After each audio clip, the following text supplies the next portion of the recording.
All right, everybody, welcome to Live from My Drum Room. My guests today are returning champions Stan Lynch and John Christopher Davis of the Speaker Wars. Stan, of course, was the original drummer and a founding member of Tom Petty and the Heartbreakers, songwriter, producer, and a Rock and Roll Hall of Fame inductee. And John is a gifted singer, songwriter, and multi-instrumentalist. Stan and John were my guests on episode 228 on April 14th. Be sure to check that out if you haven't seen it. We played a couple of tracks from this record that's out today. And they're back today to talk about their self-titled debut record, The Speaker Wars. As I say, it's out today right now. So go out and buy this record. I mean, buy it now. You can get it anywhere fine records are sold. Yes. So please welcome back Stan Lynch and John Christopher Davis of the Speaker Wars. Welcome, gentlemen. Thank you. Thank you. Thank you guys for being here. Congratulations. The day is finally here, May 30th. Wow.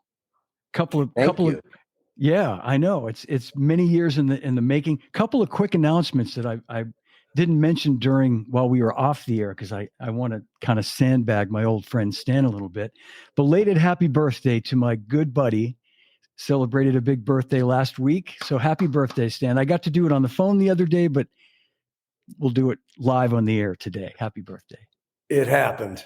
We rolled over the odometer one more round. Here we go. Well, I got to say, you're like a Toyota truck. I mean, you keep going. Or a Ford truck. I don't know, whatever kind of truck, but. Hey, I'll take it. It's like still here. It's wonderful. Well, yeah, great. I know you guys have been busy doing lots and lots of these, so thank you for taking the time today. And Stan, you probably spent most of your birthday, I'm guessing, doing something like this. So there's worse fates, man. This is look, man, it's still white collar crime. Let's face it. And before I forget, one more little thing too. I just want to, this just is such a cool coincidence. So I started doing this podcast 5 years ago, 2020. And it just so happens on episode 9, today is episode 233, but episode 9 was my good friend Stan Lynch. And the date was May 30th, 2020, just by complete happenstance. Yeah. So, isn't that wild? 5 years to the day, and here we are again. And that episode has something like 30,000 views on YouTube. Not surprisingly. Lovely. So, yeah. But now that John's here on this show, we're going to just blow that one out of the water. This one's going to be like, yeah. Okay. All right. Well, guys, again, congratulations. Today I listened to the rest of the songs, and it's just such a beautiful record. There's so much to dig into. Last time, we played the first 2 singles in their entirety. So I thought today we'd just sort of play a little bit of those songs and just sort of move through the record and have you guys talk about it a little bit and just sort of give some insight into the process. Sounds great. Sound good? All right. Yes. Yes. Fantastic. And and hopefully this is going to work now. Let me see. We had a little. All right. So let's start with, as we said, we played this song the first time. You make every lie come true. Certainly worthy of playing again. And we'll listen to a little bit of it and just sort of move on through. And I think the nice thing about this now is we can hearing all these songs together really gives it all like a little different perspective and how all these songs fit together. Yep. If that makes sense. Yep. All right. Anything you want to say before we kick this off? Is there any? Yeah, sure. You make every lie come true. I don't remember the year. I was on Stanley's back porch in St. Augustine, Florida, and I got this idea called "You Make Every Lie Come True," and I was hooked. And we went off to the races, and it came together quite nicely. And the record, still, I listened to it this morning. Tom Petty Radio was so kind enough to play it this morning, as well as 95.3 in Dallas. I'm going, Man, it's pretty good work, boys. Pretty good. Wow. That's great, man. But Wow. Stanley had that title. That was his. Yeah, yeah. And it came together quick, and was it just like, did you feel this urge to just want to like lay it down as quick as you could, or just sort of capture the spontaneity of it? Was it that kind of a thing? Or yeah, Stan, please. Songs evolve, like they get, there's I think a wise man once said, you can lose your song so many ways. And when you write, you think, when it's being written, like you said, on a back porch, it's in your head still. It's still very much in your head, the finished product. So you can lose your song while you're making the demo. You can lose your song while you're picking the beat. You can lose your song by picking the wrong key. Yeah. You can lose, there's so many ways to lose it. So this song was really about and many songs with John and I, like, John, this is not bad. Why don't we not screw this one up? That was where we just kept leaving things out. We just go like, well, we could dress the clock with this. We could gild the lily with that. We can put frosting over here. And we just went, man, let's just go right down the middle. And it was, that's what I think we ended up finally when we started cutting it. And it took a couple tries, it always does. And we ended up settling on just a, 1, 2, 3, 4, go, pretty much go. And it's really down to the lead vocal. And it's every song, I'm a broken record. If the words don't resonate to the singer at the mic, all bets are off. And it's like, so John is, he communicates well. I'll leave it at that. Yeah. And John, did you write and you came up with the title and theoretically that would be the chorus rather. Correct. Yeah. And John, did you write the verses or some of the verses? Oh, well, no, that was pure playing tennis. 100%. He definitely had the chorus. And I'll never forget, hey, there's nothing we can't do. Hey, you make every light come true. And I thought, that's it? That's the chorus? He's like, yeah, that's the chorus. And it quickly reminded me of my all-time favorite rock and roll songs. Hey, rolling on the river, sounds so good. Say it again, rolling on a river. Still haven't found what I'm looking for. Still haven't found what I'm looking for. Don't have to live like a refugee. It's like, if you got a cool hook, it's nice to hear it a couple of times. And yeah, so he and I, we played tennis on the lyrics, and I had just come out of a terrible major label deal. And Stanley, I have to thank him publicly for helping me really step out of the bullshit and into the truth. Mm-hmm. Yeah. He can do that. I know. I've known this man a long time, and he can see and cut right through all that. Yes, all the time. Yeah, he's a sword. Yeah. There's no doubt. Great word. Yeah. Well, let's play. And I've got a question from a listener, Doug McKenzie, that I'm going to ask you after we listen to this. It's because it pertains to this song in particular. And so let's listen to a little bit of this one. And the first song on the record, and again, it's the Speaker Wars self-titled debut, finally out today, May 30th. You Make Every Lie Come True. Yeah.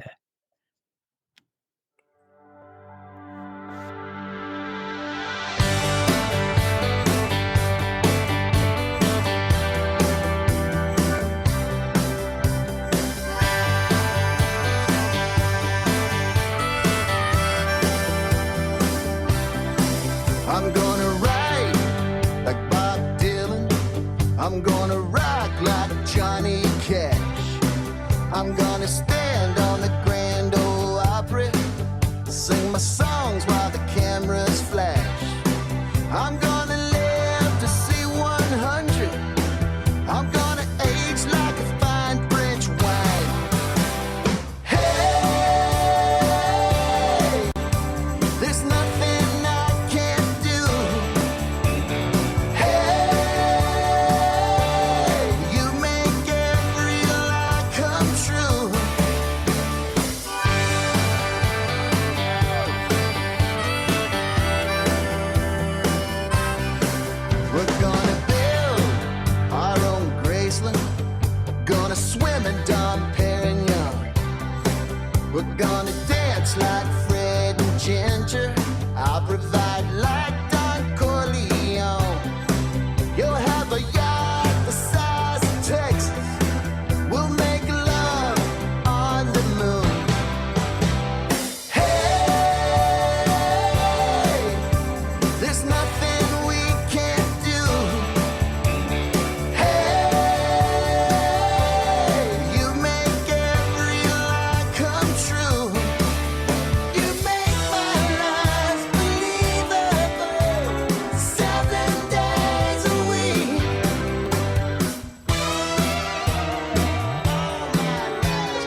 Yeah. Stand behind it. Yeah. And well, you should, my friend. 100%. Yep. 100%. So here's the question from Doug McKenzie, and I think maybe other listeners might have this same question. Doug said, listening to the Speaker Wars first release, You Make Every Lie Come True, which has a great hook. There are subtle parts of that song that are reminiscent of I Won't Back Down. And the question, I guess, could be directed to Stan or to you, John. And was this a way of paying homage to your roots with the Heartbreakers? I guess that's more for Stan. Well, I marinated in the Heartbreakers for 20 years, you know, and I marinated in like working with Don and other people.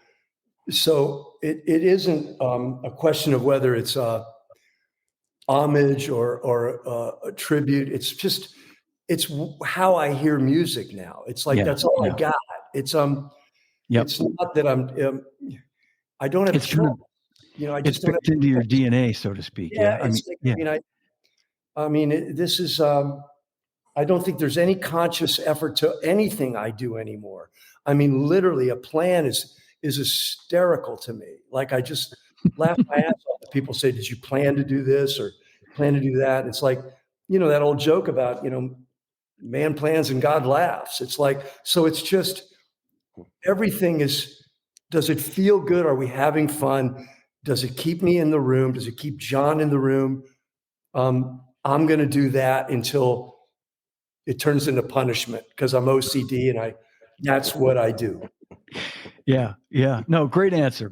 And I wanted to ask that because I'm guessing other people had maybe wanted to ask that question, honestly, but I knew the answer because I think when you play with someone for 20 plus years and you're in the room when those songs are being written, you know what I mean? You were part of the DNA of all those songs. So anyway, point being that you can't help but have some of that just in your aura, you know. Part of me is I'm flattered.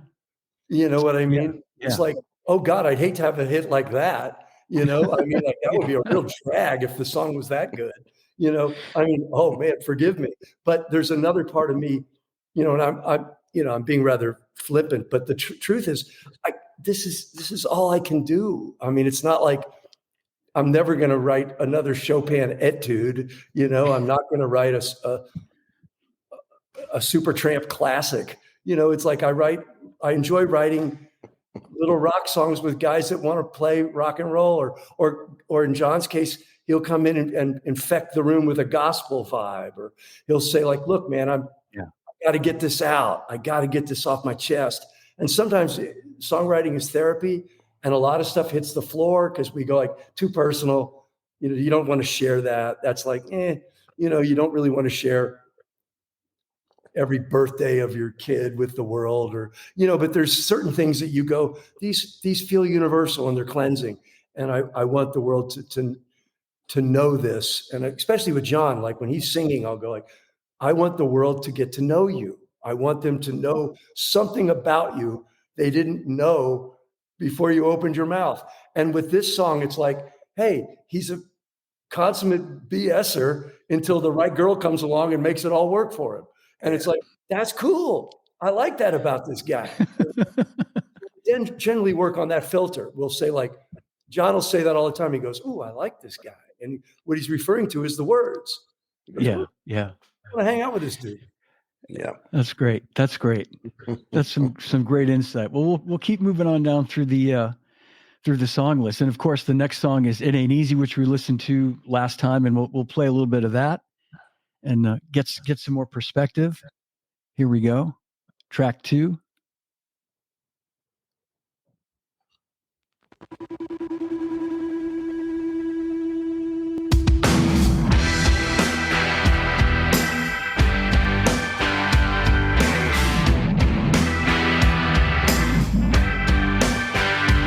It ain't easy losing half your friends. Thought be there to the bitter end.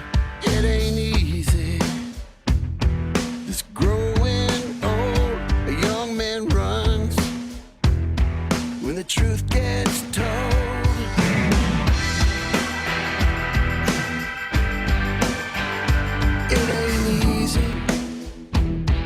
Shaking hands with your past, it ain't easy. Learning nothing lasts, sure ain't easy. Knowing when you've had enough, it's a slap to your face when it's time to give it up. Vision fades, soul remains. Even tread along the way. On the unpaved road, much unknown. But when I'm all done, and I take my last breath, you can have what's left.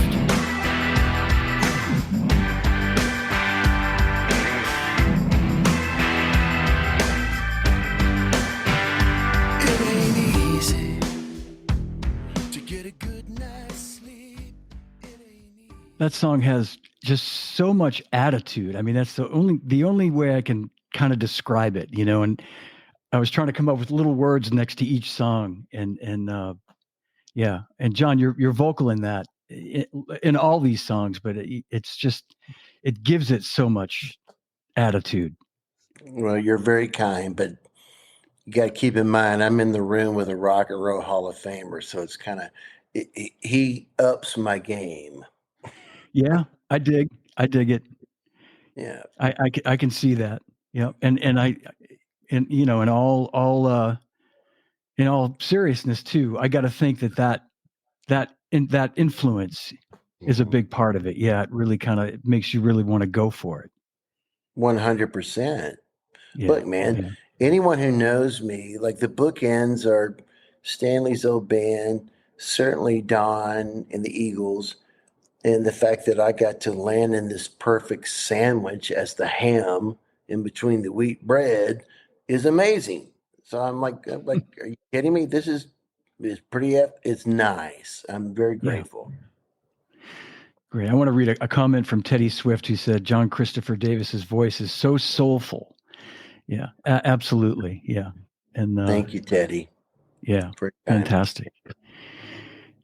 Yeah, let's move on to track 3, Taste of Heaven. Was there anything else you guys wanted to add? I know we talked about that on the last episode too quite a bit. So if I'm moving too fast and you guys want to talk more about anything, just jump in.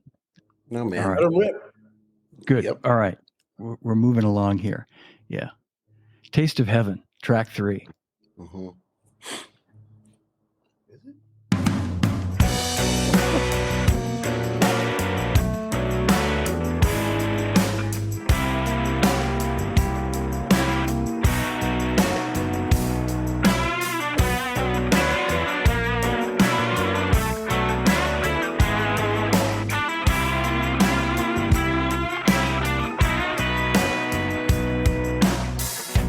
Leave me breathless, lying on the floor. Baby, I'm helpless. Can I have some more? No use hiding, been hiding all my life. Now I need you so much this time. I can't wait. Don't make me wait for one more taste of heaven. I can't wait. Don't make me wait for one more taste of heaven.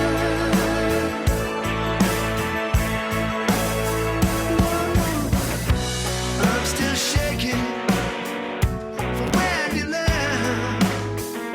Spinning round and round like a marionette. Now I'm begging, praying for some help. But what can I believe in when I don't recognize myself? I can't wait. Don't make me wait for one more taste of heaven.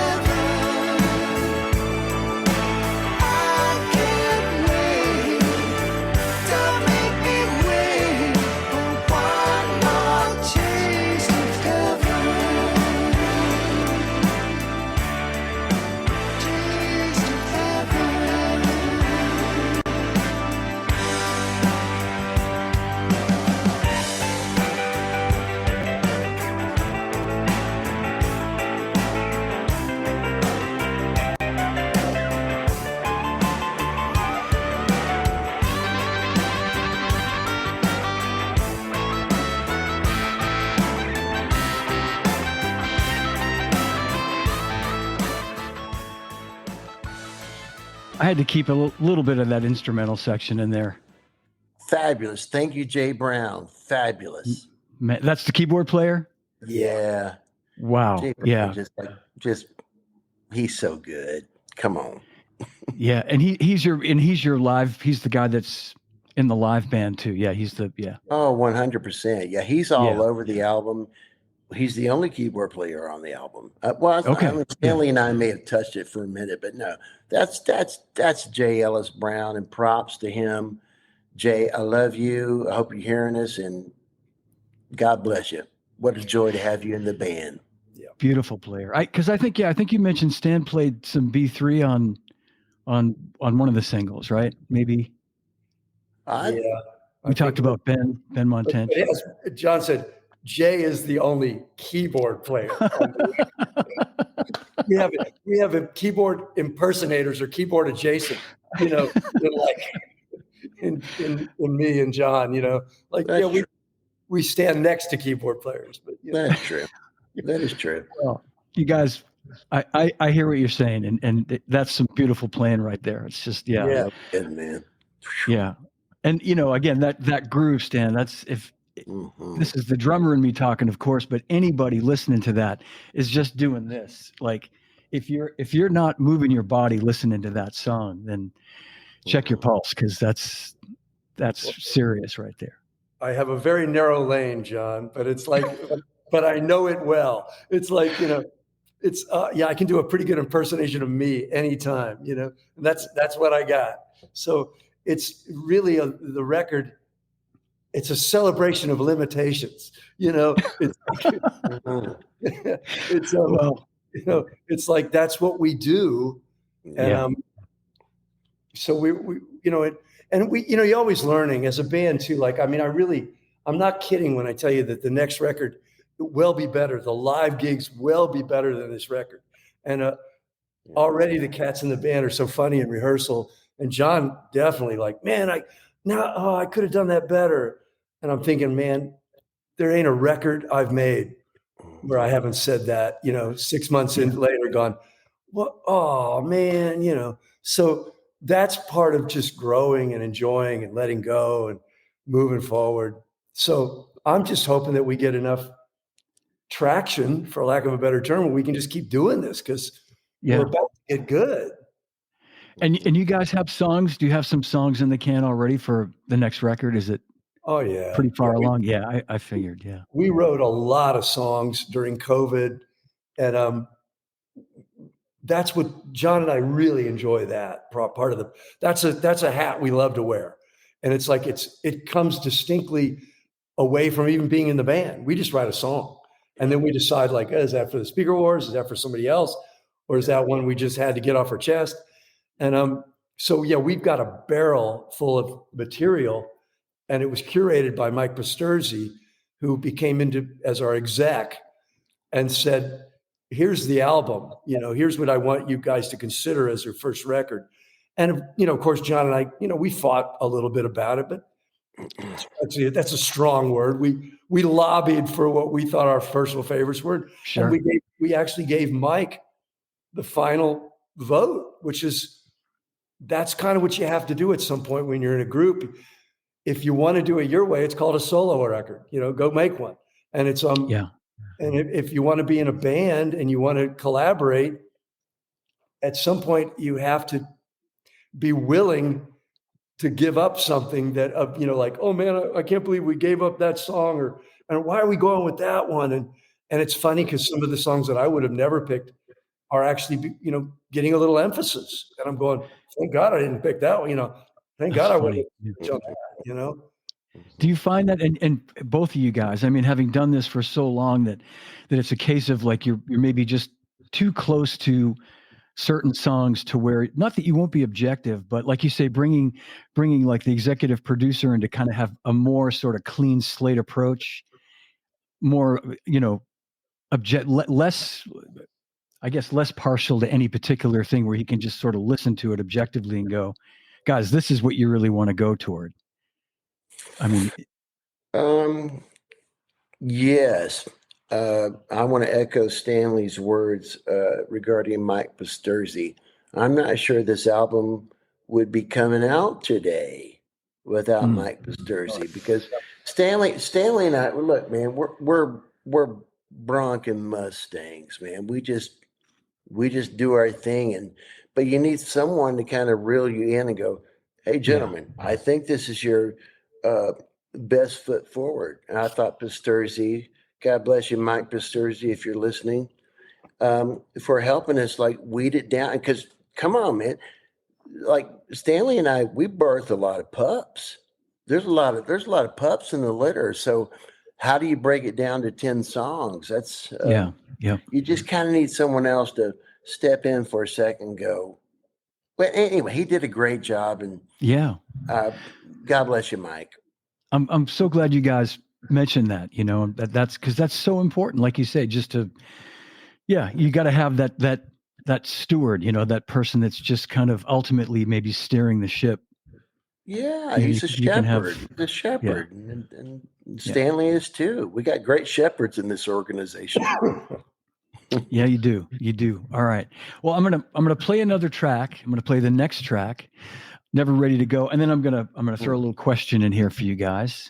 And let me just get it queued up and ready. And here we go. Never Ready to Go, track 4.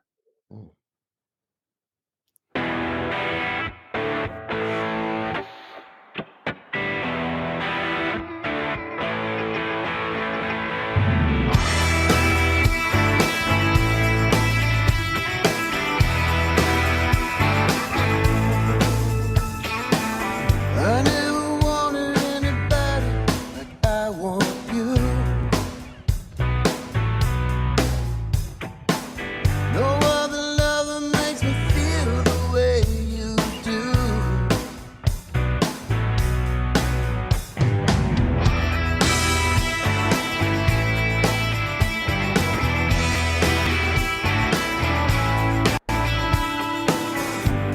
It's like a dream so real to me.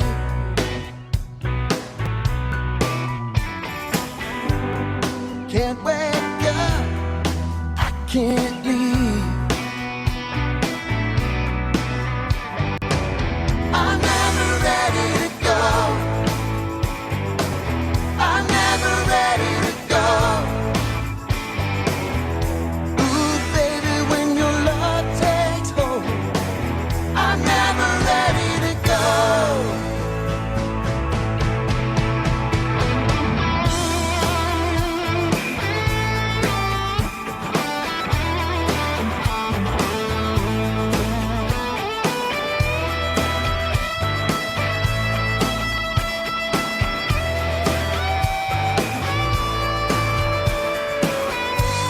There ain't no way, there ain't no doubt. You're the one thing in this world I can't live without.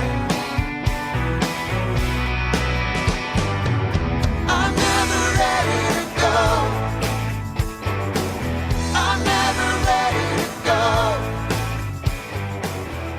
Oh, baby, when your love takes hold. Man. So John, I have to ask you, is that you playing the solo in that song? Oh no, I'm not that No. talented. Oh no, no. I played like the rhythm, the Les Paul rhythm guitar, and I played bass on it. But no, that was our dear friend, the amazing Andy Timmons. Oh, Andy, of course. Yes. He I know Andy. Yeah. Yeah, he lives just down. I mean, I could walk to his house right now. And it's like, Right. hey man, we're recording. Why don't you come on over? And next thing you know, like Andy's on the track, and so good Lord, no, I could never play like that in a million years. Well, no, you told me last time that Andy was on the record, and that makes, not that I'm not saying that you couldn't do that, but Andy's such a mother. I mean, go ahead, Stan. Yeah. I'm saying it. No, John can't do that. That's Andy. Yeah, that's a great. That was live off the floor. You know, that's that track is just, that's basically what you hear got tracked, and when we didn't touch it, it's Man. that was really fun. And there's a few of those on the record where we just got lucky, we got in a living room literally and tracked that in a living room. And Andy was great because he came and we all learned the song and basically arranged it in 10 minutes and played it. And Yeah. Yeah. you know, 'cause the whole thing at the end where there's these crazy 13 bar blues and things are building and you know, we had to go when we had to learn it to play it live. It was like we're going like, what were we smoking that day? Because it's like, and I love that. That's you know that was that's actually you know pretty. That's just a rock and roll band playing. You know. Yeah. Yeah. That's Sure fun. is. And it doesn't hurt to have Andy Timmons in the room. You know, it's like Yeah. you know, He's a monster. Yeah. You know, when I heard that, when I listened to it this morning, the first thing that came to mind is that this is going to be when you guys play this song live. I imagine it's going to like be they're all going to be standouts, but that's going to be a standout track. Like that's going to be one of those tunes you guys are going to be really excited to play it. Your audiences are going to love hearing it because it's just got something. You know what I mean? It's got like grit. It's got groove. It's pretty funny, man. It's like once again, it's one of those records. Like you know, I can already hear it. Like I don't listen to the record much, but when I'm hearing it back, I'm going, man, I should have, I could have, I would have. You know, I do, I totally do. Then I just go, let go, man. It is what it is. It's a Polaroid. You know, it's like it's a great little snapshot of a bunch of guys arm wrestling. You know, so it's fabulous for me. Yeah. And yeah, live, everything pretty much plays off the floor. At least it sounds like that or better to me, you know? Yeah, man, we got to hear this band live. Hopefully this is, we're going to get to that. Cause I think the single most asked question when I put this out to the audience to ask a question is, are you guys touring? But we'll come to that in a minute. I want to read a question from a listener, big fan of yours in Australia, Joanne Thornton, who's watching and listening right now. And I think it's 2 a.m. In Australia. Yeah. And I'm Stan's number one Aussie fan, and I'm sure also John's fan. If the album takes off, is there any chance they would tour Australia? I've been watching clips of John performing. How long has he been working with the members of the Speaker Wars? They are talented musicians and really comfortable playing with each other. Love the music, both from the band and exploring John's catalog. So I guess the takeaway question for you, John, is how long has this group of musicians been together, like the Speaker Wars? Sure. Well, Stan and I have been collaborating for 25 years. That's a long time. I didn't realize it had been that long. Wow. Oh yeah. And you know, back echoing what he said, yes, we have a barn full of songs, if you will. The other guys in the band, I'm in the Dallas area, and I thought that the guys from my band would be pretty cool in the Speaker Wars. So we got together at our manager's wonderful facility, and we started making a joyful noise unto the Lord. And I think Stanley was on board. And so, but you know, the other guys I've been working with for, I don't know, 15, 20 years.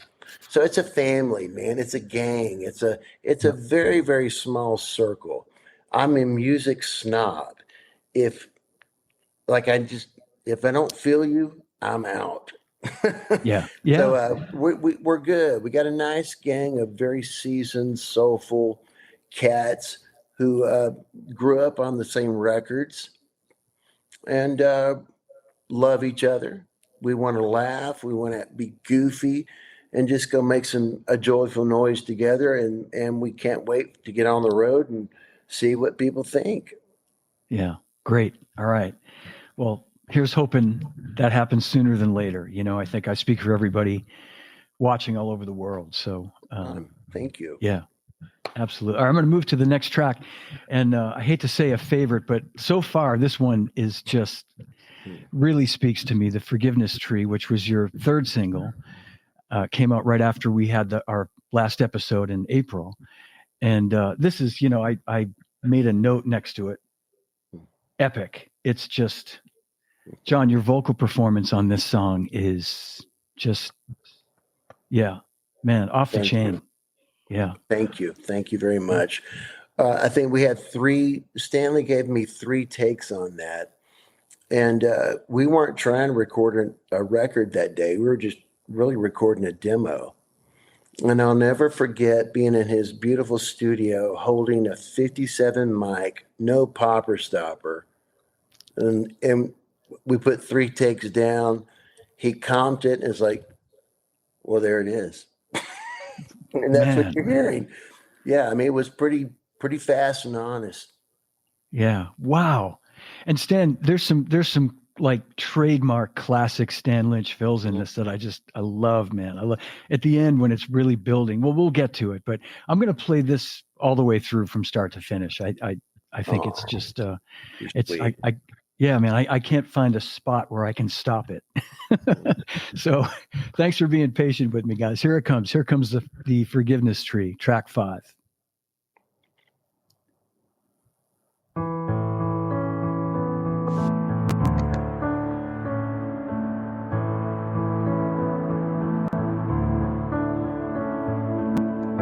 Angry words were spoken, 2 hearts broken. Love has disappeared.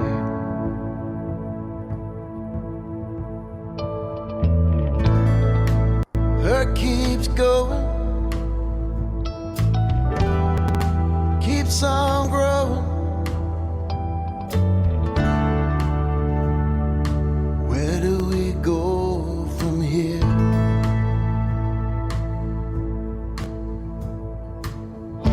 Meet me at the forgiveness tree. Meet me at the forgiveness tree. Underneath the forgiveness tree, we'll dance all night long.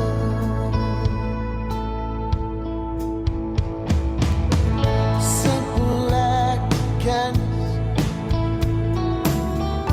that's the sunlight finest, chasing off the shadows and the fear.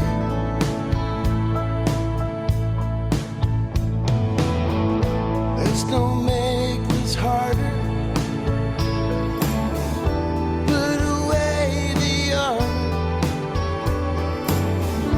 Can't you see what is waiting there?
That's a lot of work.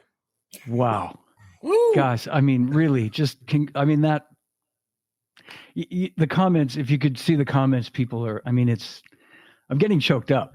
I'm not kidding you. That is so heavy.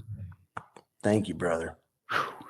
Man, thank you. I can see that song live and 10,000 cell phone, flashlights Me instead too. of lighters like the old days. But yeah, I mean, that's the song right there.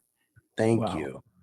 Now, can I ask, like, that was both of you guys, that lyrics and melody and That's a collaboration all the way. And we both was, once again, there was the, let's don't screw this up. This is a good idea. How do we write as minimal as possible, almost like a haiku? Like, how do you get it in 5 words? And it was, underwrite this idea was what I kept thinking, like, how do we, and then, like, it was one of the rare songs where you go, well, we probably do need a bridge. And then, like, oh, wow, this is going to be interesting. And we probably tried a few different bridges and went, like, musically, they were like, and that one just seemed to flow. And then once again, we were tracking that live in the same living room session. I think we took John's demo vocal from my studio and we just tracked to that. We just went, and then it kind of got arranged on the fly at the end. Like, there was that influence, like there's some drama, in the accents at the end. Like, those things were, that's me channeling Don and Danny Korchmeyer saying, like, hit them where they ain't, Stan. They're always, the one is cool, but if you can go one or if you can go and one, it's like, that's Danny and Don always looking for the, so you're getting a lot of, it's fun when you have a toolbox and you get to, I hear my mentors in that, I hear them going, like, and then of course I would love all of my mentors to come in and help me make that record, but they're not going to. It's up to you to be the guy to go, like, okay, what if we, and then it's nice when the guys in the band, because of course their first impression is, what is that? What does that mean? But then they'll follow you around, like, and they'll go, well, let me learn that, or let me try that. And I love that I have access to people that are open-minded to weird ideas that are coming out of my quiver from 1987, or, it's, that's a fun record. That one, that's great. I mean, that's that one. I think that'll hold up. Oh man, will it ever? And I have to ask first. I want to read a comment from a listener, Mayor Wilcox, MER. I hope I'm pronouncing that correctly. The way this track builds is just the best. Totally speaks to how well you all trust each other in your playing, and I think that sums it up really well. That, like, you really got to trust each other to do what you were doing there. You know what I mean? To know, like you said, Stan, let's not mess this up. You're trusting John. John's trusting you, the whole band, and everybody's together, just creating this beautiful piece of music. Well, from my perspective, I had married that vocal. You know what I mean? We weren't going on a date. It's like, we're already in it. It's like, and John was still going, like, I'm going to re-sing it. And I'm going, like, yeah, in another lifetime. But I've got what I need to take. It's already my North Star. It's already telling me what my drums are going to be and what to listen to. And so I think as you get a little older, you realize your job is to be able to pat your foot. It's also to get the hell out of the way. It's like, how do I get out of the way? And I jokingly, and I'm not, John thinks I'm kidding, but I'm really not when I say, look, I'm treating you like if Bob Dylan was in the room. It's like, look, man, it's like, what would I do? Well, I'm not certainly going to be spanking my monkey and dancing around and showing off. If, like, it's like, well, I have to treat John with that kind of respect. And, and sometimes it ain't easy, It ain't easy. in doing that, he's learning to respect himself, and I'm watching him grow, and it's really a nice thing to be in a band, but at the same time, I'm not like having the same. We're not all discovering the same things at the same time. I have discovered some of these things already. It's like Yeah. it's okay. It's okay for me to admit that. It's like I'm not being egomaniacal or being weird, but that dirt road I have already turned into a super highway. I got that. And it's like, Yeah. I'm watching some of these guys in the band going like, really? I don't have to, I don't have to wave my arms in the air. Like, I just don't care and do 50 different fills. And no, man, all you got to do is just hit that chord and stand back and put your hand away. And it's, that's a perfect example of when in doubt, leave it out, Yeah. Yep. Exactly. So quick question I have is, have you played the record or that song in particular? I'm wondering, has Don Henley heard it, or Danny Korchmar, or any of your friends? I don't know. I don't have that kind of relationship with those guys. We're friends. And it's interesting, like, we don't always share musical projects unless we're working on them together. It's interesting. Yeah. I don't know. I mean, I would never ask, but if they told me, if I got input, I'm always going to listen. But most of my musical friends are very, they're very cool about what I do, and I'm cool about what they do.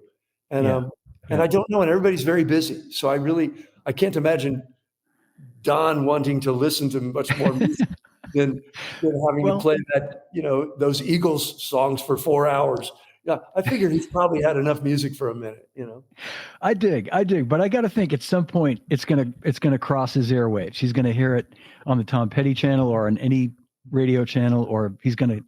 And I'm just, maybe sometime in the future, you and I will talk about that, and you'll tell me, yeah, Don called me and dug the tune. I got to think it's just so beautiful. It's like, hey, my own family barely reacts to me making music anymore. I mean, seriously.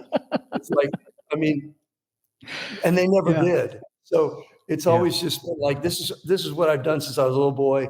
And I can put out, I can have a hit record, and my sister will say like, yeah, I think I heard your record. It's like, yeah, sis, it's like, but everybody's sort of like, oh yeah, you're playing the Forum.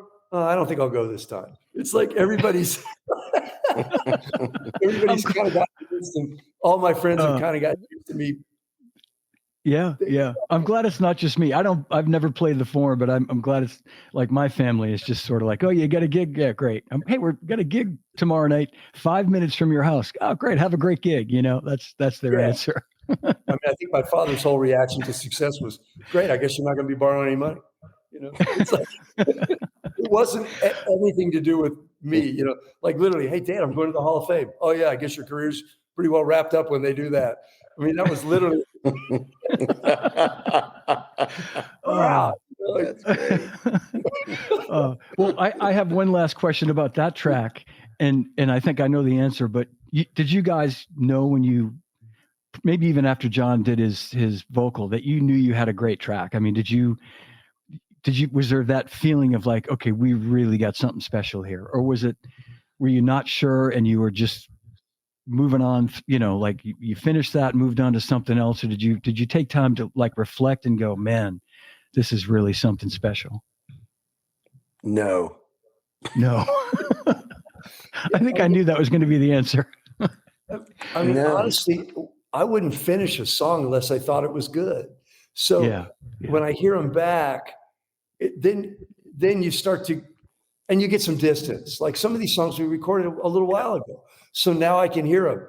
And but at the time, you're just, like I said, I don't want to lose it. It's like I got a fish on the line. Yeah, I just don't want to lose this thing. And it's like, it literally is like, oh man, can we just get it to the side of the boat? Put a gaff in it, like don't screw this up. And so that's it. It's later when you go like, oh man, or people react like maybe a couple of my friends, I played it for them. They go, oh, that's a pretty good song. It's like, thank you. Yeah. Like I'm reacting right now to these beautiful comments from all these lovely people from all around the world. It's lovely. So now it's like, oh, I guess it's okay. Are you seeing? I'm not seeing any comments. How is this? That's happening? great. Yeah. But anyway, go ahead. No, John, that's great. I was hoping you were on Facebook. So John and I are both on, and he's seeing all these beautiful comments and just, They're lovely. Like you say, lovely all over the world. You guys have so many fans. I'm gonna read a really nice question from a big fan of yours in Denver after this next song, just to keep things moving. We're going to move on to track 6, When the Moon Cries Wolf. Ooh. And yeah, let's dig a little bit of this one. Here we go.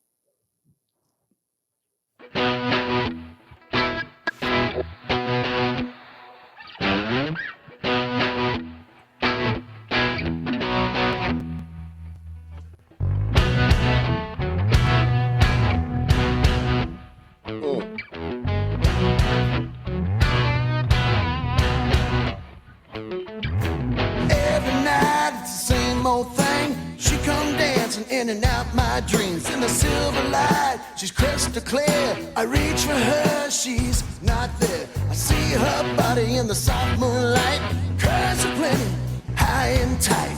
Oh, to feel that heat again, I feel those fingers digging in when the moon cries whoa. When the moon cries whoa. When the moon cries, whoa.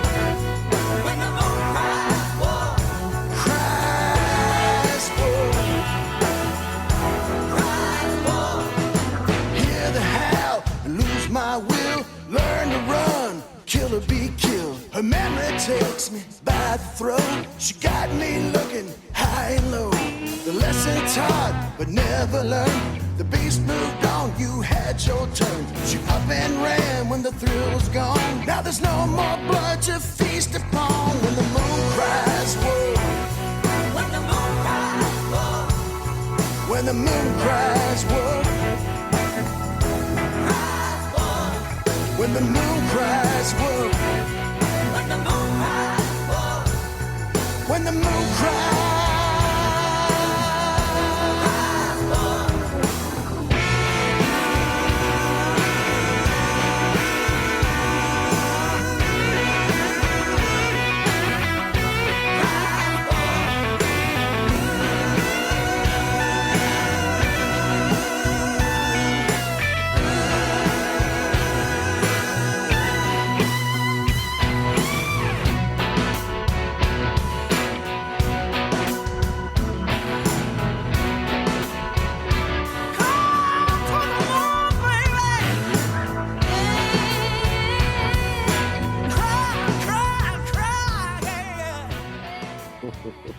Man, what a rockin' tune.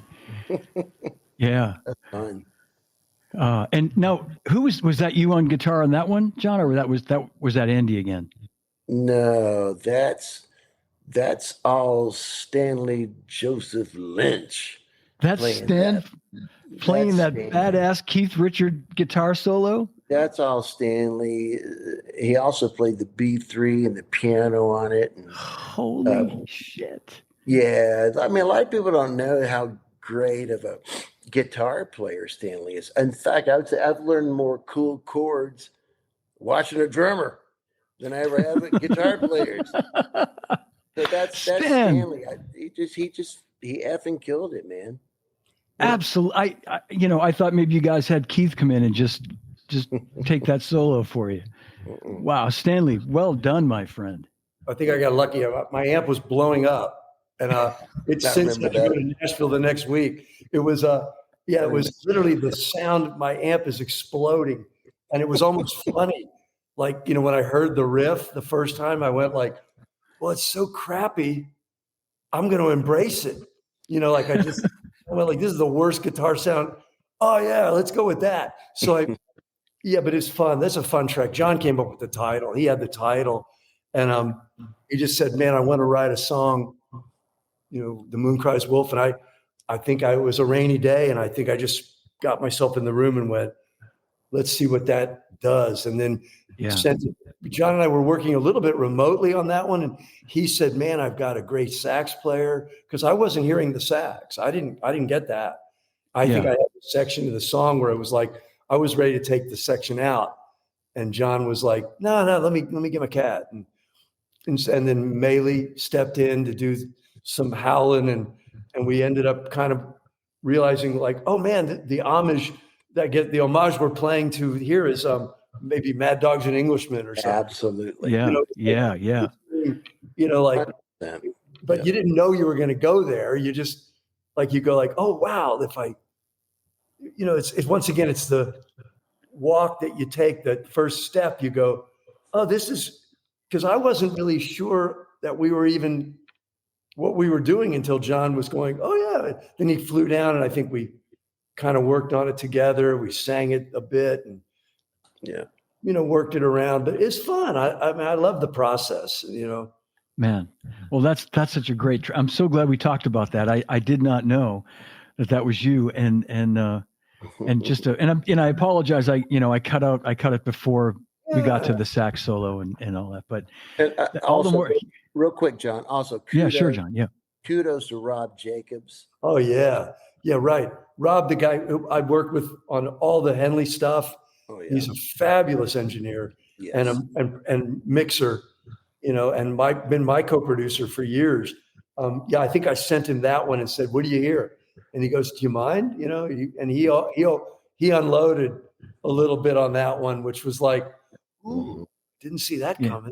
So that's what's cool about other cats that, that are in our orbit, and they're not married to this. You know, they didn't hear the record, and they hear it for the first time and go, "Hey, I'm going to leave this out. I'm going to put this in. I'm going to open up this drum sound a little more for you." And it's fun. It's fun when you can bring in your cartel of cats. Absolutely. Yeah. And your hi-hats, so are you using the hi-hat sounded really big there, but they were more open, and maybe that's what I'm hearing, but they sounded like just big, and the crashes sounded bigger. I didn't know if you changed your setup at all, or probably just opened up the room. And Rob Rob's got he's a hot rodder, you know what I mean? Yeah. So he's not afraid to just like, here, let me open the door. And he also knows what he's doing. When I mix a drum kit, all I do is put the faders up at unity gain and pray, you know, and go like, hey, I hope that worked. You know, like, so I mean, literally it sounded good in my headphones. So that's, to me, is almost the level of engineering sophistication. You know, like, so there's, it definitely takes a group of cats smarter than me to figure out how to get to assemble a record. You know, it really does.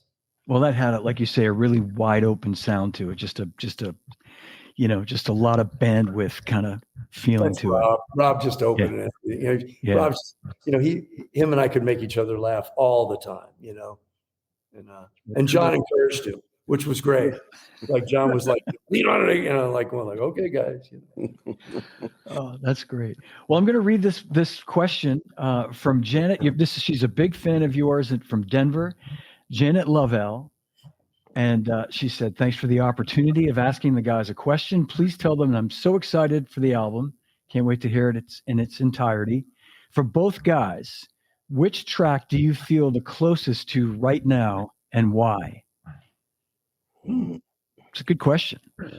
Go, Johnny. Yeah, John, you first. Well,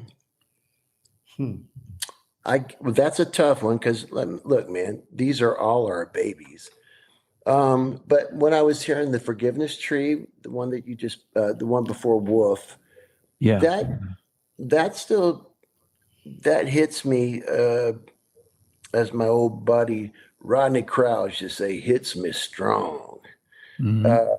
That one does. That would be one of my faves off of it. I also love the last track featuring Stanley on lead vocals called "I Wish You Peace." You'll probably get to that later, but that one feels very heartfelt, and that still moves me to this day.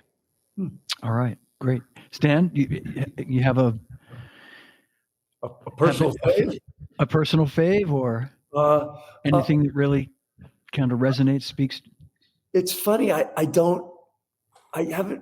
can't really hear the record yet. You know what I mean? I know it's an assembly of of our work. But I think that there's pieces that, like, there's a song on there, it's deep in there, called Leave Him. And Yes. to me, it reminds me of like, if the Everly Brothers were alive, I'd play it for them and go, is this something you guys would want to sing on with us, or you want to cut it? It's like, there's certain songs that they already sound like they were there before we got there. Those are the fun ones. The most fun ones to me are like, oh, it sounds like we did a cover. And it's like, but we didn't. It's like, like that, they're kind of mysterious to me. Like, how did that happen? It's like, so maybe that one is just, but not for any reason of commercial interest but I have no idea what contemporary music even sounds like today anyway. So, I'm worthless in terms of telling you what I think is going to connect or what would sell or what, I don't know. It's, but maybe Leave Him is just kind of like, okay. Yeah. Well, that's the one after this next one coming up right now. Oh, okay. And this one really jumped out at me this morning. I was out for my run, because like I said, I just, like everybody else, just got to listen to this today. So I was making good use of my time out there. And when I heard this one, track number 7, Traders South, there was no mistaking, first of all, who the singer was. And I mean that because I'm a big fan of this singer. It's an acquired taste. I'll give you that. No, man, no. I was so happy to hear it, and the track just grabbed me. So I'm going to play it right now. This is Traders South, track number 7.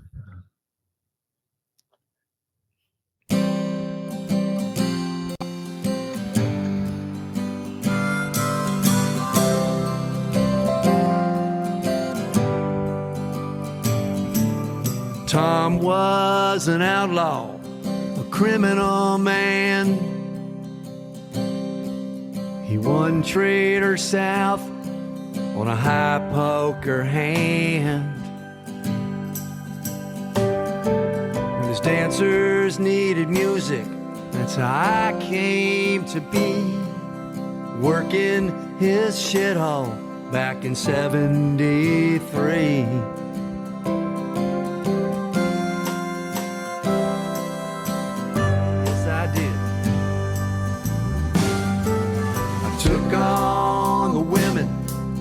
Choked on the life, played smoky hours, night after night.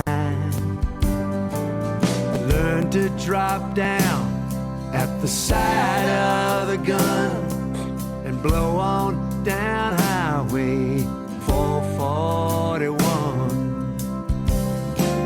Those days are long gone, but a few of us still live on. Trying to remember, trying to hold on to the nights spent and wasted, singing our song. Here's to that bastard, old Trader Tom.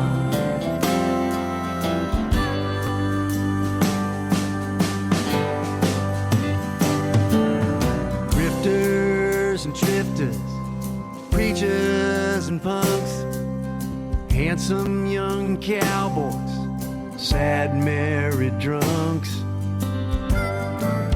I watched it all from a broken down stage, raptured by love, I can't remember her name. Those days are long gone, but a few of us still live on, trying to remember, trying to hold on to the nights spent and wasted, singing our song. Here's to that bastard, that old Trader Tom. Wow, what a great song. Great song. Man. That's a real collaboration. John, we wrote that in the living room, on acoustic guitars. And, I probably have the story, the idea of the story. It's like a true story of, a kid playing in a titty bar for years, like that's all every word is true. But John's the guy who said, what if it kind of did this? It was a 3/4 and it was a, so that was really, and, and he pushed me to finish that song. Like, cause it was a hypothetical, it was like, what if, until John goes, well, what if you push, hey, and then, so yeah, that's fun. I mean, I love that the diversity of that, because I can speak for John. Our heart's in so many kinds of music, it's like, it's not in rock and it's not in country and it's in all of it. It's in like, I love it all. I mean,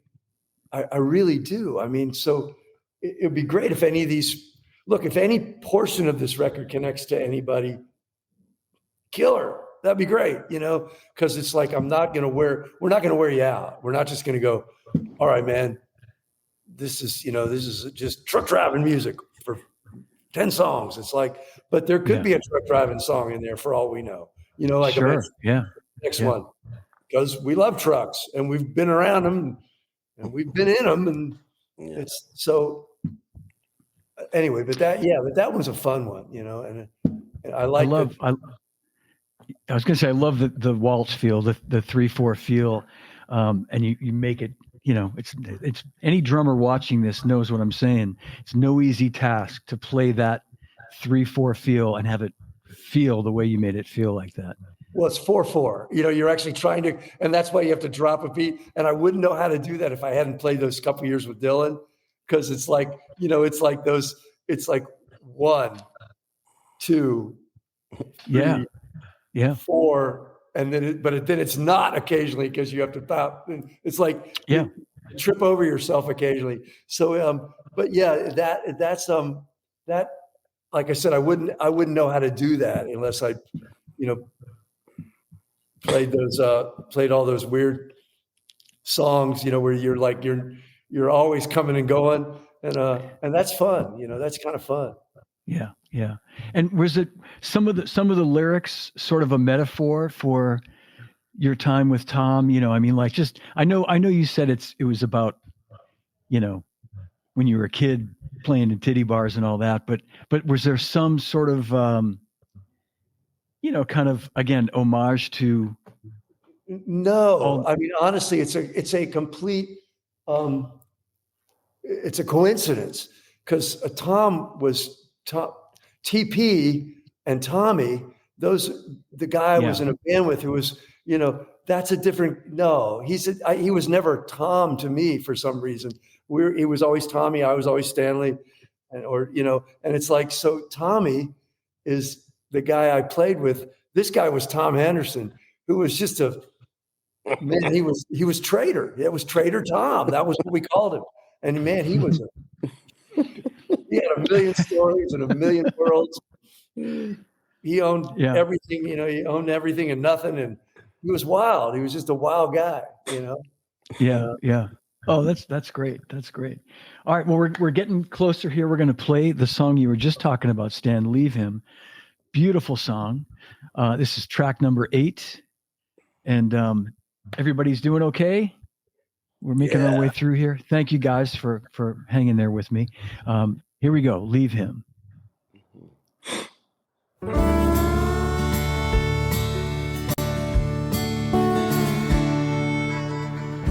She's a penny, he's a train. She's blue sky, he's the rain.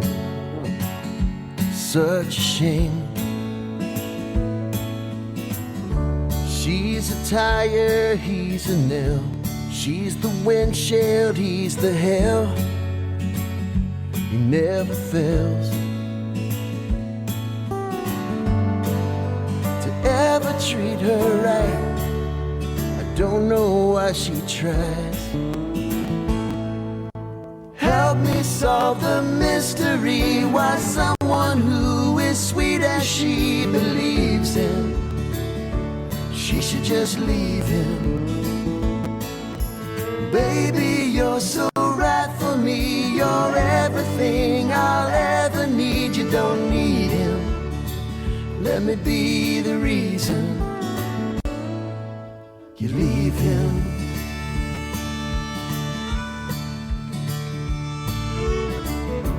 She's the brandy, he's the bill. On a summer day, he's the chill. A real buzzkill. She's a lover, he's just sad. She's a dreamer, he's a drag. Such a drag.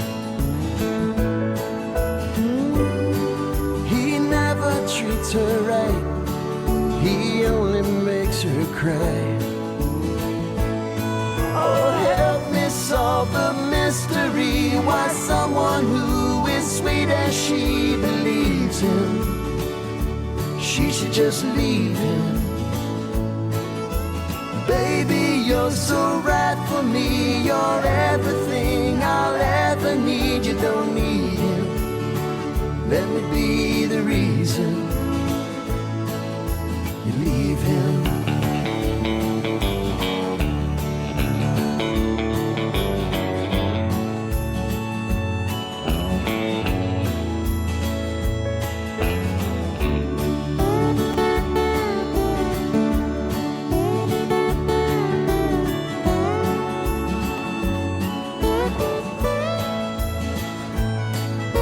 Baby, let me set you free.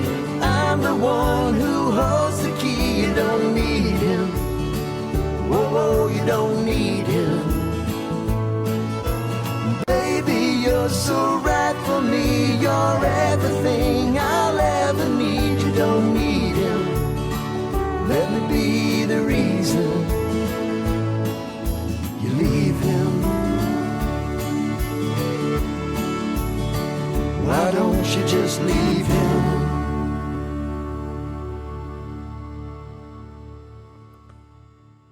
Man. Nice I had job, to listen Stanley. Oh, beautiful. Beautiful. Yeah, that was Man. pretty special. I like, see, that's the kind of record. It's like, I just like that. I like the discipline of it. Playing that acoustic guitar part was like, probably took me days, to get that just to, and that's like watching guys like Glenn Fry and Felder do that. Like, you just got to get that. It's like, it's really, there's a beauty and grace and, John's vocal and then Yeah. John bringing it to his cats and then having him play dobro and fiddle and Yeah. it's like it's a really nice way to work, even though it's not it's not like sitting down formally and going, hey, let's go to the studio and cut these songs. It actually gives you time to, you try this and let me hear it and I got to be the arbiter of taste occasionally, like just to go, hey, look, I like this, or that's too much, but it was having a song like that to me is like, I don't even know where does that come from, but I like that. I just think it's just a cool song. Beautiful song. Beautiful. I had to play the whole thing because, again, Thank you. yeah, no, there was no place, would have been a sin to only play a couple of minutes of it. It was just so beautiful. Yeah. It's fun, man. The drums are literally, I think it's like a patting my feet. I think it's just the feet of a drum kit, like a poof, schmeck, it's like, to me, like that's a classic case of like, what would the drummer do that would just get in the way? He'd just be a knucklehead. He came flying in. That's where, again, like all like your instinct to know what to play, like, and what not to play. And you're right. I mean, it's not about the drums. That song is not about the drums, other than just it giving a, little foundation, a little floor. But yeah, it's John's vocal. It's the guitar. It's mostly. Yeah. It's all really, it's just going to bounce. It's just fun. But like I said, if you have a song, how do we not screw it up? That's I love it. Yeah. That's the recurring theme. My friend Penny Lane, who's a very good friend, and she's watching, asked a question or made a comment, really more than anything, that I think echoes exactly what I was thinking. And I'm going to read it. Penny, I saw it and I've lost it. But basically, she said something like, "How is every song better than the one before it?" Or "How is every song so great?" And it's true. It's just so, there's no, honestly, guys. I mean, there's no turkeys on this. Is that even the right word anymore? I don't know, but I mean, there's no filler. They're all so great. All these tracks, and we've got 2 more to play. And I want to take a moment and tell everybody that if you haven't bought this record yet, then I don't know what you're waiting for, because just buy it, download it, buy it from Amazon, buy it from whoever you want to buy it from. You can buy it directly from the Speaker Wars website, probably. Yeah. Okay. Yeah. Great. Sure. And I'm going to buy a physical copy too. Yeah. Yeah, I'm waiting on mine. Me too. I know that's how it goes, right? I like physical. I like, but hey, man, what do I, Yeah. I've still got Me all too. that stuff. So I like looking at it, and the graphics are cool. It's very basic. It's very primitive, and it's but I think I like that. Yeah. Yeah. Me too. I'm going to read one last question to you before I move on to the last couple tunes. And this is from Heidi Vertaler. And Heidi watches all the time. And she's wondering, Stanley, if when you played a couple of, I guess 3 years ago now, when you toured with Mike's band, The Dirty Knobs, if her friend Jason Sine was playing in the band at that time? Absolutely. Yes. Great. He was. Okay. Great. Okay. Yeah. And she mentions that he has a new solo record coming out, and wondering if you've heard it, or if you have any opinions on it. It's called The Mountain. Things I've heard has been pieces, and it's great. Jason's really cool. He's got his voice on guitar is as good as his voice. It's he's really interesting, and his influences come shining through, but they're well mutated, just like all of us. But I thought Jason was a ball. I mean, he really was he was fun to be on the road with. He made me laugh. We got into it. I'm really glad he's making his music. Yeah. Heidi, yeah, man, if you talk to Jason before I do, give him a big kiss, So he's Mike's regular kind of second guitar player in the band, I think more or less? they've parted ways. I think he left. Chris Holt, who's a friend of John's and a Dallas boy, is out with Mike with the Knobs now, and out with the Eagles. So okay. Yeah, but Jason went ahead and I think he did probably 20 years with the Knobs. I'm betting a long run. Wow. Yeah. That is a long run. Well, before we jump to the next track, I just got to give a shout out to our friend Joe Vitale, who just jumped in and says, "Hey, y'all." Wow. Yeah. Joe, talk Cool. about a hero. I know. Oh, yeah. Get out of here, man. Come on, Joe. Yeah, he can play. Yeah. He's a musician, not to be confused with drummer. Massive he's- fan, Joe. Yeah, Massive. Yeah. He's the real deal.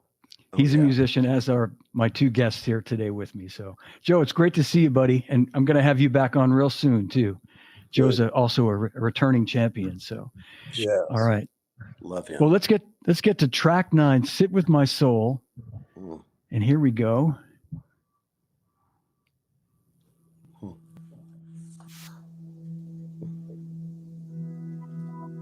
It's fun to hear this stuff.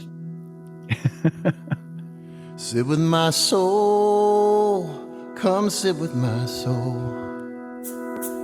When you need a hand to hold, look for me where the 4 winds blow. Oh, you're never alone, come sit with my soul. Grandma's house up on the hill, her front porch, time stood still. She would sing till the cows came home. Came a winter's day, she said I have to go, but you can sit with my soul, come sit with my soul. When you need a hand to hold, look for me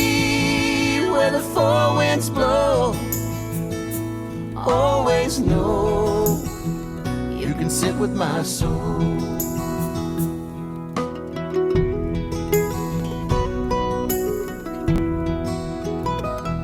My old man was hard to know. Lived his songs out on the road. Still hear his voice everywhere I go. Gentle in my ear, singing soft and low. Sit with my soul, come sit with my soul. It don't matter how you roll. When the going's rough, I'll share the load. Son, you're good to go. Come and sit with my soul.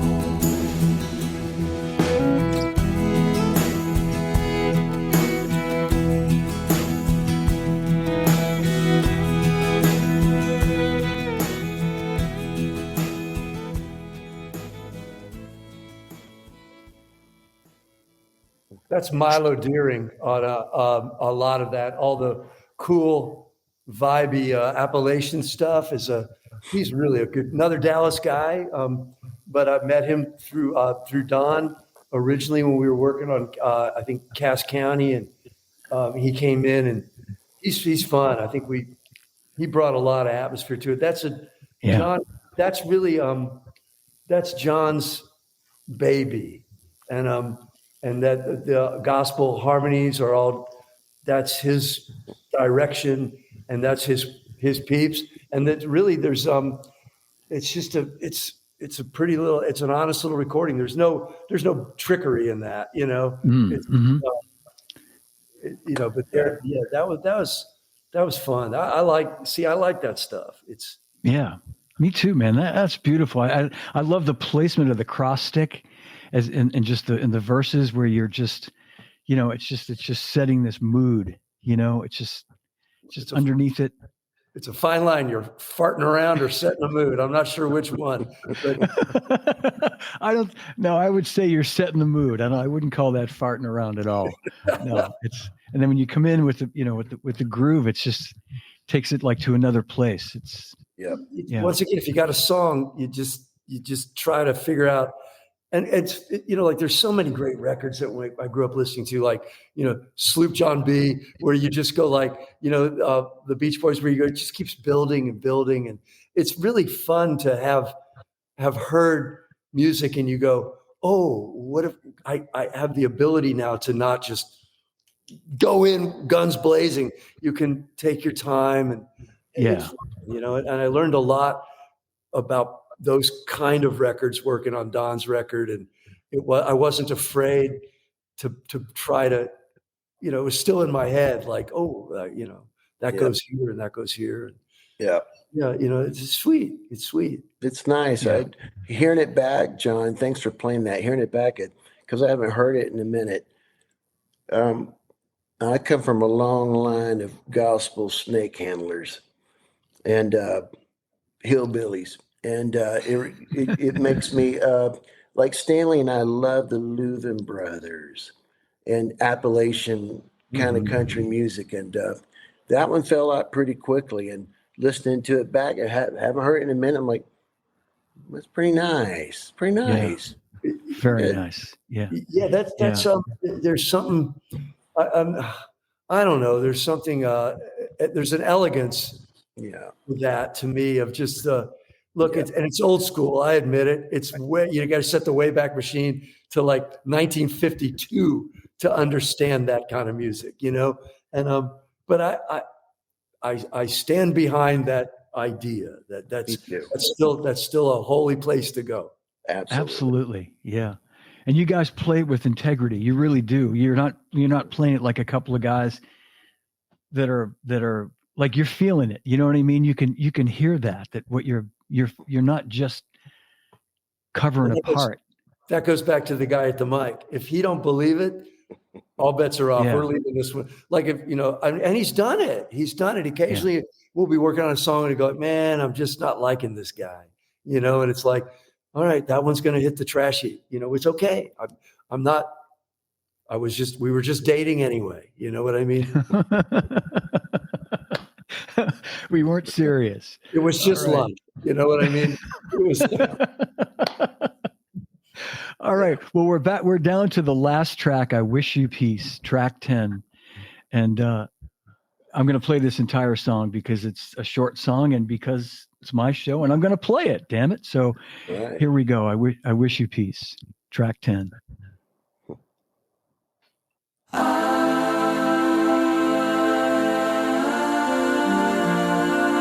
Yeah.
Man. Wow. I gotta say, and Stanley, that's you. That's you singing. well, John's doing that whole orchestral thing at the top. That's that's John at the whole, the choir. Yeah, I'm singing the I Wish You Peace. John Yeah. and I are kind of like Sam and Dave in a little bit in there, which is, and yeah, I mean, that's just, I think that the point of that is the statement. I'm not trying to be a Hallmark card here, but it was like, in a world that's gone completely around the bend, it's like, can we just agree that, like, peace, love, joy, happiness, creativity, can we just all at least find some way to do a little bond on that? So that does come from an honest place, and John backs me up 100% on it. Like, because I think that started as a giant song one day, and I played John the song, and he sat there looking like a cow at a train till the last 5 minutes. And then he went, I like this it was the outro of a song that John just went, well, there's your song. Why don't we just do that? And it was like, great. So but yeah, I think, and John always kept saying, we should close a record with that. That's a piece of business. And I'm like going, I don't know. So Good call, John. Yeah. yeah, it's good to have a collaborator. Always good. Yeah. Yeah. man, I mean, it moves me, even to this day, hearing Stanley's voice on it. And I love his Ringo style playing on it. And by the way, that's him playing all those freaking instruments. That's all Stanley. really? Okay. Oh gosh, yeah. And he sang the hell out of it. And anyway, it moves me because it's like, man, I think that song's going to be around for a while. And I think the first time I told him, like, man, that sounds like an Apple commercial to me. Like, that's just, Yeah. Yeah. it's lovely. The only thing I did, I put some vocals and I came up with that slide part. Ba-da-da-da-da. That's all him, man. Anyway, I love the song. Good job, Stanley. I think you sound like pure stud muffin on it. No, I think it's cool. And the guys at Mark Felsot over at TP Radio lets us play that as our Christmas song on the radio, which is great. I think All right. it's like, hey, look, man, if you got a problem with that, then you're probably not my kind of people. It's okay. Correct. If you Right. Exactly. If that's too schmaltzy for you, then okay, man. If you didn't go buy the Metallica, it's cool. I don't care. Whatever, Yeah. I'm happy with it. I'm happy that you're. But yeah, I think that's. But that album was, like I said, Mike Pisterzi picked the songs, and there's a lot more. So I'm and we're writing all the time. We're constantly, doing back and forth with our writing, and I would love to be able to get out on the road and really see what these guys can do if we light them up. Yeah. Well, that has been the most asked question by everybody that sent in a question, and as it stands right now, you guys are doing some shows, but there's not a tour at this moment. But it's a record hard. just came out. Yeah. It's a very difficult. That's a long way from what we're doing here to having a tour bus and having an audience. It's a long way. I mean, that's a whole other thing to learn and work. And we've got to find, I mean, I'd love to find the right tour where we could go out and open and have an audience that would be like willing to accept another band. And it's a tough road, man. But I'm really looking forward to it. I'm not afraid of it. And I know I got a good band that'll just sound great. And we all get along and we all share the same pretty much love of everything, Yeah. Yep. My diet might be a little different than theirs. They're a little younger than me. Pizza, Yeah. Well, that's true. So we and John, it's because of people like yourself who are kind enough to share our work with people, and that's how it gets out. So we just need people to save the record, go buy the record, or if you're on Spotify, you're only paying $10 a month anyway. Like, it's just go get it. So we don't understand. Look, Stanley and I do not understand the new algorithm game. I don't even care to understand it, but just hopefully this music will cut through the chatter. And it was made with love, a lot of heart, a lot of soul, a lot of blood, a lot of sweat, a lot of tears, a lot of fights. But it's true. But like, it's worth it. It's worth it in the end. Because I honestly think I haven't heard the record down like this in a long, long time. I'm like, I think I'll have to go see those boys on the road. I know I would. Where you boys from? Yeah. Thank you, John. Thanks really for helping us pimp. And Absolutely, Stan. Anything for you guys. And not just because you're my old buddy, but because I really, really believe in this band, in this record. I the first couple of tracks you sent me a while ago, and then just hearing this now, I mean, you guys got a great record. And I pray that, like you said, John, the whole algorithm, I don't understand it either, honestly. I really don't. But hopefully, like you say, it's gonna cut through all the stuff out there and find its place. I don't see how it can't, really. I don't see how it can't. Well, that's in the hands of something bigger than me right now. It is. But John, you're fighting the good fight, and that's all we can ask for. Yeah, man. Fight the good fight, man. Thank you. Yeah, pleasure, guys. Yeah. Thank you guys for being here. A big hand for Stan Lynch and John Christopher Davis, the Speaker Wars. And buy their record. It's out now. There's no excuse because it's out now. So is. buy it. Yeah.